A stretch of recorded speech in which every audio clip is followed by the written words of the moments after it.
Just going on to the premium part of the market and something that you specialise in more so, is that an end of the market which is, because I hear stats, Gatesy, and I heard David talk about some stats the other day, because there's a lot of listed properties, a lot of available properties.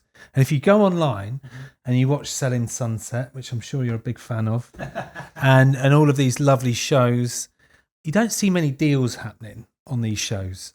You don't hear many people getting closed business. Are people in that sector, that end of the market, too obsessed with how it all looks rather than how it actually performs? Agents. What was that? Sorry, agents or owners, you mean? Or, yeah. So like, is the marketing piece so much more important now than actually selling it? Because if you look, I think the stats, I might be wrong, it's around about 20% of what gets put on the market completes. Wow. I mean, that's a big. But also that might not be. But there's something. We need someone to phone in and tell us what that's. I think get Gatesy on the phone. Get him on the blower. We need to get him on there. But it was something like that, or Chris Watkin. I can't remember. But it's certainly a much smaller percentage. But it's like 2 or 3, maybe. I mean, I think the average market was about. That's a fraction around. Well, I think it's around about 50% or 52% or whatever. Yeah. But that's quite a significant situation. But when you go on Instagram or Facebook or you see all of these shows, everything's about what's available, but not many people are converting. Yeah, I mean, last year we were just over 82% of everything that we listed. So anything we took on, we exchanged on 82%. So why? How do you do it and the others don't? I think it comes down to why. You know, we obviously kiss a lot of frogs, and you go and see people. Do you kiss them on the valuation? Well, or the marketing secret sauce here. on the marketing meeting. But what I mean by that is that, do you not work with certain clients because they're unrealistic and I don't want to work in that market where it's just a listing, it's going to cost us £1,500 to put a little dot on the board where we could say, well, we've got another listing, it's on Rightmove, but actually it's pointless. But I have the mindset of that we're running a business, not a public service. So, you know, if people are coming to market, we need to find out why they're coming to market. You know, sometimes there is education that needs to take place. So you're educating people on data, you're educating people in what the market's actually doing. But, you know, when someone says, oh, well, you know, if we don't get the price that we want, then we're probably not going to move. You just need to be able to have something about you to drill down. Why? Why are you putting it on the market in the first place? What do you need to achieve? Okay, well, we want to buy this and that is that price. Well, if you had to come down 300 grand on your price and you could get that for 300, would you still move? Well, yes, I would.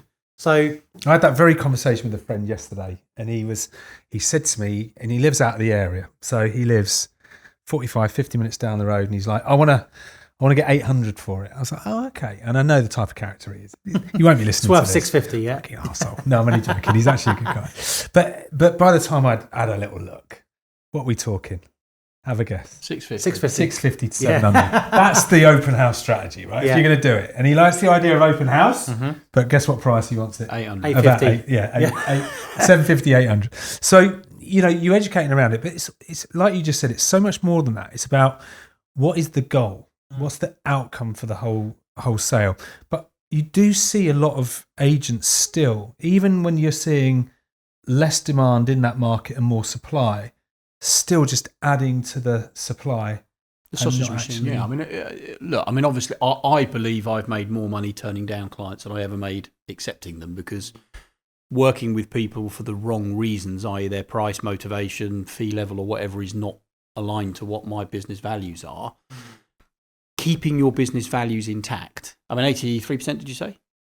So that's a world-class stat. It doesn't matter how you do.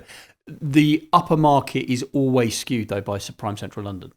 So because Prime Central London is about 20% sell, and that's because they don't care. It might have been a stat about Prime Central London. Well, no, I think it was probably a national stat, because I've seen the stat. Yeah. But it includes Prime Central London. And Prime Central London, however, if you took Prime Central London out, no one's at 83% in any sector. You know, that is a great statistic. But the FOMO of missing out on instruction is where the beginning and end of our industry destruction is. It's the fear of not winning it, either because the leader is focusing on listing numbers, which of course are important, but it's really the conversion of listings at what fee, and what does the customer feel about us at the end of the process. And no one ever stops to ask any of those things. But sometimes you're better off winning the instruction second. I think now you are. So sometimes you're better off winning it second. Wish you all the best, you know. But also although I think the number of people that will do this to say to the person 800,000, look, I hear you, but on that basis, I'm not your agent, or whatever version of words they wish to use. You've got to have a good bedside manner to turn down business. You can't be arrogant, but you know it's okay to do it. At that point, a vast majority of them, or a good section of them, if you can genuinely show with evidence-based valuing rather than just talking about it, they crack. Because a lot of the time they're just testing you, aren't they?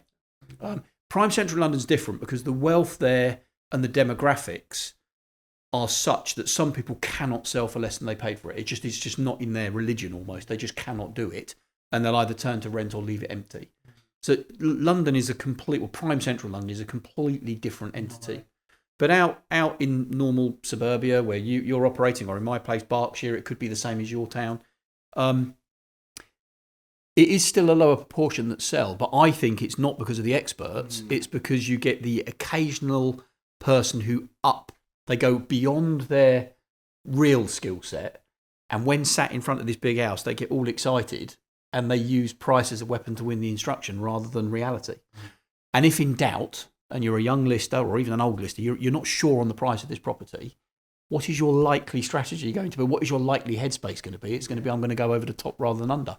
But that's why I think data's really important. Is it different in the premium market than it is the rest of the market with those principles? No, I don't think it is. I think good, sound, solid advice. Yeah. I think data across all parts. The thing is that the higher up you go in the market, the more subjective it is what it's worth. You know, whereas if you go in the mid to lower end of the market, you know, the 4-bed detached on the David Wilson housing estate and the 4-bed detached on David Wilson housing estate, yes, there'll be a small element of subjectivity in terms of my garden's bigger and the builder built this one for himself. It was a show home. Yeah. Biggest plot on the development. Yeah. South facing garden or loft ladder. I don't know, something silly like that. So there's that. There's a small nuances in that situation, but you know, in the top end of the market, I've had instances where I've achieved £500,000 more than the next lowest valuation, and that is just because it's been so subjective. You know, the data points towards a house being worth 1.2, but I know you've got someone, or not even that. I just know that it's just gut instinct, isn't it? It's just knowledge. I mean, your market's different in the fact that you're not going to have 10 comps identical. Yeah. And the higher you go, the more they might be similar square footage, but they're always going to be a different layout. They're going to be in a slightly different part of town. The acreage will be different. The curb appeal will be different. And there are many factors that make up a property's value. Square footage is probably the one universal tag that you can start your valuation from. But then everything else is, well, how does the flow of this property work? You know, is it could be massive, but you've got to go from room to room to room, you know, and that's going to have an impact. How it looks, you know, is it the Vogue architecture of the day? How private is it? How secure is it? There's a million. What schools are in the catchment area of? Yeah. And that's where these guys come in, the real experts. That's you asked me where would I go? I'd probably go to the market down here because I can just go to that and I know the price before I leave. Yeah. And if the client isn't in that space, I get it. But when you get an inexperienced valuer going to one of the bigger ones, they are likely not to do the research that you do, and their gut instinct will possibly be right. But their mindset will be to go above their gut instinct to win the listing. And all they've created is a problem in the market that stagnates stock. Well, and often it's their boss they're trying to bloody please, not or hit a target or win a competition, or maybe worst case scenario they get paid for listing, which is a massive bugbear of mine. Paying a lister to list properties just seems a recipe for disaster to me. But I can't understand that strategy at all. But I do have some sympathy in the higher ends, because you could look at two houses that are roughly the same square footage and they might be £1 million different in price. Yeah. But that's why you have to have specialists, I think, at that end of the market. They've got to be someone that really knows. You're quite locally concentrated. So you know. We are. But equally, I've just listed one, was it 25 miles out of my patch, 3.5 mil. But I'd rather travel 45 minutes for 52 grand than I would Yeah, if it's a 3-bedroom semi, you wouldn't have took it on, would you? A little flat. Yeah, I just wouldn't. But but again, that boils down to relationships. That came from LinkedIn.